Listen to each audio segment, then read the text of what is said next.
සාදරයෙන් පිළිගන්න අද මගේ යාළුවෝ හැමදෙනාම. ඉතින් අද ඇවිල්ලා 2026 අගෝස්තු 10 ඊයේ තමයි ශිෂ්‍යත්ව විභාගය පැවැත්වුනේ. ඉතින් මම ඊයේ ඔයාලට මගේ channel එක හරහා පළවෙනි පේපරට අදාළ උත්තර ටික ගෙනාවා.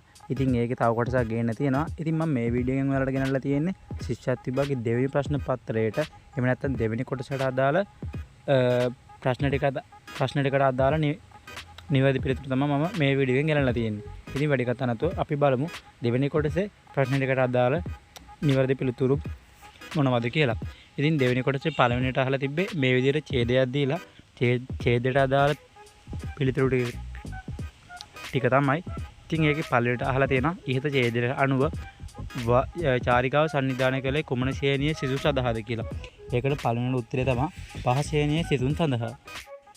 ඉතින් ඒ වගේම ඒකේ දෙවෙනි ප්‍රශ්නය අහලා තියෙන්නේ සත්ව උද්‍යානයට ඇතුළත් වීම ප්‍රථම පන්ති භාර ගුරුතුමියට පැවසුවේ කුමක්ද කියලා. ඉතින් ඒකට උත්තරය තමයි සතුන්ව ඇල්ලීමට යාම හෝ සතුන්ට කැම දීම හෝ නොකළ යුතු බව. ඊළඟ තුන්වෙනි ප්‍රශ්නය අහලා තියෙන්නේ සිසුන්ගේ සිත්වලට සතුටක් ඇති කළේ කුමක් දැකීමෙන්ද කියලා. ඉතින් ඒකට උත්තරය තමයි විවිධ වර්ණයෙන් යුත් කුරුළු වර්ග සහ මොණරුන්ගේ රංගනය දැකීමෙන්. මේක මේ විදිහටම තියෙන්න ඕනේ නැහැ. ඔයාගේ නංගි මල්ලි හරි මේක ටිකක් වෙනස් විදියකට මේ අදහස තියෙන උත්තරය ලියලා තිබ්බනම් ඒකට ලකුණු හම්බ වෙනවා. ඊළඟ හතරවෙනි උත්තරය තමයි එම ඡේදය සඳහා බයන්කාර හඬ නන්නන සතුන් කවුරුන්ද කියලා. ඒකට උත්තරය තමයි සිංහයා සහ වලසා. ඒ වගේම පස්වෙනි ප්‍රශ්නේ අහලා තියෙන්නේ දිමුත්සා අසංග කලේ කුමක්ද කියලා. පස්වෙනිට උත්තරය තමයි කෙසෙල්ලලි සියල්ල බෑග් එකට එකතු කිරීම. ඊළඟ හයවෙනි එක අහලා තියෙන්නේ ආරම්භයේදී යන්නට විරුද්ධ පදයක් මෙම ඡේදයේ සඳහන් වේ ඒ කුමක්ද කියලා. ඉතින් ඒකට තමයි උත්තරය තමයි අවසානයේදී. ඒ වගේම අන්තිම ප්‍රශ්නේ අහලා තිබ්බේ විචිත්‍රයන්ට සමානාර්ථයක් දෙන පදයක් මෙම ඡේදයේ සඳහන් වේ ඒ කුමක්ද කියලා. ඒකට සමාන පදය තමයි විචිතුරු. ඉතින් අපි බලමු මම ඔයාලට කිව්වේ පළවෙනි ඡේදයට අදාළ උත්තර ටික. අපි බලමු දෙවෙනි ටිකට අදාළ උත්තර මොනවද කියලා.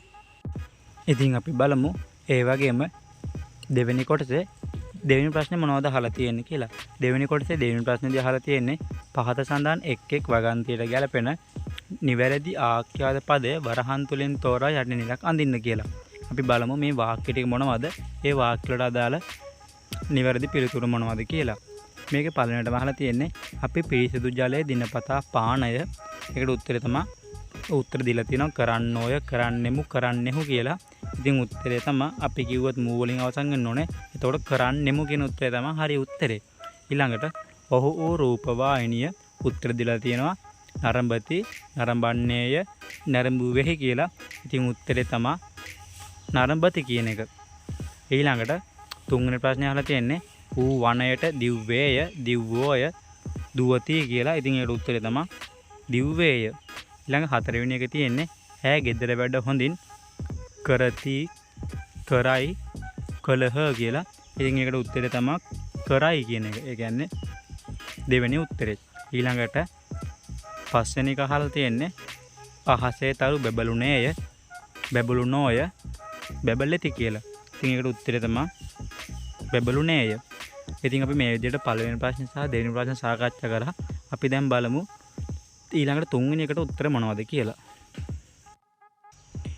ඉතින් මේ විදිහට දෙවෙනි කොටසේ තුන්වෙනි ප්‍රශ්නේ විදිහට අහලා තියෙන්නේ පහත සඳහන් එක් කියමනට ගැලපෙන නාමපදයෝ ක්‍රියාපදය හෝ කොටුව තුලින් තෝරා තිත්තිරි මත ලියන්න කියලා. අප්‍රාණවාචී ඒකවචන නාමපදයකි. ඉතින් මේ අප්‍රාණවාචී ඒකවචන නාමපදයකට කොටුව තුලින් ගන්න පුළුවන් උත්තර දෙක තමයි දස කියන උත්තරේ. ඊළඟට අහලා තියෙනවා ඒකේ දෙවෙනි කොටස විදිහට වර්තමාන කාල බහුවචන ක්‍රියාපදයක් කියන එකට. වර්තමාන කාල බහුවචන ක්‍රියාපදයක් තමයි මේ කොටුව ඇතුළේ තියෙන උත්තර වලින් නටති කියන ක්‍රියාපදය. ඊළඟට අපි බලමු හතරවෙනි ප්‍රශ්නෙට උත්තර මොනවද කියලා. හතරවෙනි ප්‍රශ්නේ අහලා තියෙන්නේ පහත සඳහන් එක් වාක්‍ය වර්තමාන කාලයට හරවා ලියන්න. මේ හතරවෙනි ප්‍රශ්නේ අපිට කරන්න තියෙන්නේ මේ දීලා තියෙන වාක්‍ය වර්තමාන කාලයට හරවා ලියන්න. මේකේ තියෙන්නේ ඔහු තම වැඩ කටයුතු ඉක්මනට නිම කළේය කියලා. එම වාක්‍ය වර්තමාන කාලයට හරවා ලිව්වම උත්තරේ තමයි ඔහු තම වැඩ කටයුතු ඉක්මනින් නිම කරයි කියන එක. එතකොට ඒකට උත්තරේ තමයි ඔහු තම වැඩ කටයුතු ඉක්මනින් නිම කරයි. ඊළඟ අපි බලමු ඒකේ දෙවෙනි එකට උත්තරේ මොකක්ද කියලා. 4 දෙක තියෙන්නේ කිරිල්ලිය තම පැටවුන්ට කෑම දුන්නාය කියන එක. ඒක වර්තමාන කාලයට හරවලා ලිව්වාම උත්තරේ තමයි කිරිල්ලී තම පැටවුන්ට කෑම දෙයි කියන එක. ඊළඟට අපි බලමු පස්වෙනි ප්‍රශ්නට අදාළ පිළිතුරු මොනවද කියලා. පස්වෙනි ප්‍රශ්නේ අහලා තියෙන්නේ පහත දැක්කන එක් වගන්තියේ වැරදි අක්ෂර සහිත වචන දෙක බැගින් ඇත. එම වචන පමණක් නිවැරදි කළ අදාළ තිත්තිර මත ලියන්න කියලා තමයි පස්වෙනි ප්‍රශ්නේ දීලා තියෙන්නේ. ඒකට මේකේ තියෙන වාක්‍ය තමයි පාසල ළඟ තිබුණු කුඩා කඩය දැන් විශාල ගොඩනැගිල්ලකි. එතකොට මේක ලියන්න තියෙන්නේ පහත දැක්කන එක් වගන්තියේ වැරදි අක්ෂර සහිත වචන දෙක. එතකොට මේකේ වැරදි වචන දෙක තමයි ළඟ සහ විශාල කියන වචන දෙක. එතකොට මේ පස්වෙනි එකේ 1යි 2යි හිස්තැන මත ළඟ කියලයි විශාල කියලා ලියලා තියෙනවා නම් ඔයාගේ නංගි මල්ලි හරි එහෙම නැත්නම් ඔයාගේ දුව පුතා හරි මේකට ලකුණු හම්බෙනවා. ඊළඟ 5 2 වැරදි වචන දෙක තමයි ඒකේ තියෙන වාක්‍ය අපේ ක්‍රීඩා උත්සවයට අවස්ථාවේ ප්‍රථමාධාර කණ්ඩායම නියමිත වේලාවට පැමිණියේ කියලා. ඉතින් මේකේ නිවැරදි පිළිතුර තමයි ප්‍රථමාධාර කියන එකයි කණ්ඩායම කියන එකයි. ඒ වචන දෙක තමයි වැරදි. එතකොට මේක හිස්තැන මත ලියන්න ඕනේ ඒ වචන දෙක. ඊළඟට අපි බලමු 6 වෙනි ප්‍රශ්නට අදාළ පිළිතුරු මොනවද කියලා. 6 වෙනි ප්‍රශ්නේ අහලා තියෙන්නේ එක් ඉංගිවැකියට ගැලපෙන අර්ථය පහත කොටුව තුල ඇති වචන වලින් තෝරා අදාළ තිත්තිර මත ලියන්න කියලා. ඉතින් මේකේ දීලා තියෙන ඉංගිවැකිය තමයි හීන්දාඩිය දැම්මා කියන එක. 6 එකේ තියෙන්නේ ඒක. ඉතින් ඒකට ගැලපෙන උත්තරය තමයි දැඩිසේ බියටපත් වීම. ඒ වගේම මේකේ දෙවෙනි ඉංගිවැකිය අහලා තියෙන්නේ අබමල් රේණුවක් කියලා. ඉතින් ඒකට මේ කොටුව තුල තියෙන උත්තර වලින් වඩාත්ම ගැලපෙන උත්තර තමයි ඊටාම කුඩා ප්‍රමාණයක් කියන පිළිතුර. ඉතින් මේ වගේ අවස්ථාවකදී මේක අපි හිතලා ලියලා බෑ. මේක මේ කොටුව ඇතුලේ තියෙන උත්තරේ ඒ විදිහටම ලියන්න ඕනේ. ඊළඟට අපි බලමු 7 වෙනි ප්‍රශ්නේ මොකක්ද අහලා තියෙන්නේ කියලා. 7 වෙනි ප්‍රශ්නේ අහලා තියෙන්නේ පහත සඳහන් එක් පුරුෂ ලිංග පදයට අදාළ ස්ත්‍රී ලිංග පදේ ඉදිරියෙන් ලියන්න කියලා. ඉතින් මේකේ දීලා තියෙන පුරුෂ ලිංග පදේ තමයි 7 පළවෙනිට තියෙන රජ කියලා. ඉතින් මේ රජ කියන එකට ඒක ඉස්සරෙන් ලියන්න ඕනේ රජින කියලා. ඒ වගේම තමයි දෙවෙනියට දීලා තියෙන පදේ තමයි නළුවා කියන පදේ. ඒක ඉස්සරෙන් ලියන්න ඕනේ නිලිය කියලා. ඉතින් අපි බලමු 8 වෙනි ප්‍රශ්නේ මොකක්ද කියලා. 8 වෙනි ප්‍රශ්නේ අහලා තියෙන්නේ යුගල පදේ සම්පූර්ණ කරන්න කියලා. ඉතින් 8 වෙනි ප්‍රශ්නේ දීලා තියෙන යුගල පදේ තමයි අහල කියන එක. මේකට එතකොට ඉස්සරහින් ලියන්න ඕනේ පහල කියලා. ඒතර යුගල පදේ තමයි අහල පහල. ඒ වගේම අපි බලමු 9 වෙනි ප්‍රශ්නයට අදාළ උත්තර මොනවද කියලා.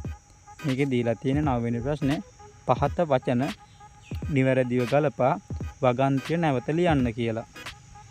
ඉතින් අපි බලමු මේකේ තියෙන වචන ටික මොනවද කියලා. පියාඹා ගනී මල්පැණි පුරවා මීමැස්සා බඩ මී මලින් මලට. ඉතින් මේකේ වචන ගලපුවාම මේකේ වචන ගානට ගලවපුවාම උත්තරේ තමයි මීමැස්සා මලින් මලට පියාඹා මල්පැණි බී බඩ පුරවා ගනී කියන පිළිතුර. ඉතින් ඒක ඒ විදිහට 9 වෙනි එකේ හිස්තැන මත ලියලා තියෙනවා නම් ඒකට අදාළ ලකුණු හම්බෙනවා. ඊළඟට අපි බලමු 10 වෙනි ප්‍රශ්නේ මොකක්ද කියලා. 10 වෙනි ප්‍රශ්නේ මේකේ අහලා තියෙන්නේ එක් රූපයට ගැලපෙන ඉංග්‍රීසි වචන දී ඇති කොටුව තුල ඉංග්‍රීසි අකුරෙන්ම ලියන්න කියලා. ඉතින් මේ වගේම මේකේ දෙමළ ප්‍රශ්නකුත් තියෙනවා. දෙමළ ප්‍රශ්නේ නම් දෙමළ අකුරෙන් ලියන්න ඕනේ නෑ. ඒත් මේ 10 වෙනි ප්‍රශ්නේදී මෙතන තියෙන ඔරලෝසුවගේ ડોක්ටර් කෙනෙකුයි මේකට අදාළ ඉංග්‍රීසි වචන ඉංග්‍රීසියෙන් ලියන්න ඕනේ. එතකොට මේ 10 වෙනි එකේ එකට කොටුව තුල තියෙනවා කොටු 5ක් තියෙනවා. එතකොට ඒක ඉංග්‍රීසියෙන් ලියන්න ඕනේ. ඒතර පළවෙනිට වොච් කියන අකුරු තමයි WATCH කියන එක. ඊළඟ දෙවෙනියට තියෙන ડોක්ටර් කෙනෙක්. ඒතර මේ ડોක්ටර් කියන එකේ කොටු තුල ලියවෙන්න ඕනේ DOCTOR කියලා. ડોක්ටර් කියලා ඒ විදිහට ඉංග්‍රීසි අකුරෙන් ලියවෙන්න ඕනේ. ඉතින් මේ වීඩියෝ එකෙන් මම ඔයාලට පළවෙනි ප්‍රශ්නේ ඉඳන් 10 වෙනි ප්‍රශ්නෙට අදාළ නිවැරදිම පිළිතුරු ගෙනත් තියෙනවා. ඉතින් 11 වෙනි ප්‍රශ්නේ ඉඳන් එතනින් ඉස්සරහට තියෙන ප්‍රශ්න වලට හරිම උත්තර ටික මම මගේ channel එකේ වීඩියෝ එකකින් ගෙනත් තියෙනවා. ඔයාට ඒ වීඩියෝ එක මගේ channel එකට ගියත් බලා ගන්න පුළුවන්. විනාඩි 15ක වීඩියෝ එකක් තියෙන්නේ. ඒ ටිකත් ඔයාට මගේ channel එක හරහා බලා ගන්න පුළුවන්. ඉතින් මේ වීඩියෝ එක ගැන ඔයාගේ අදහස පහලින් කමෙන්ට් කරන් යන්න. වීඩියෝ එක හොඳයි නම් වීඩියෝ එක හොඳයි නම් channel එක subscribe කරන් යන්න අමතක කරන්න එපා. ඒ වගේම වීඩියෝ එක ගැන ඔයාගේ අදහස අනිවාර්යයෙන්ම පහලින් කමෙන්ට් එකක් දාගෙන යන්න. එහෙනම් මේ වීඩියෝ එක ගැන දැනට ගිහින් එන්න. ඔයාලා හැමෝටම ජය වේවා.